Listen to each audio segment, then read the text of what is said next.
twist it all around, over the blue and over the pencil. And it's going to hold it. There you go.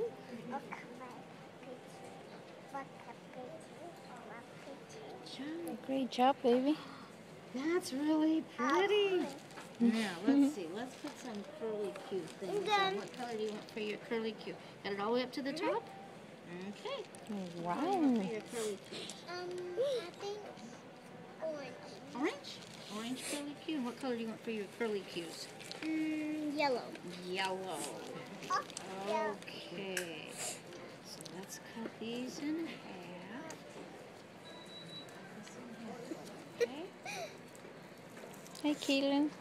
Now what we're going to do, watch what I do with this, okay? Okay.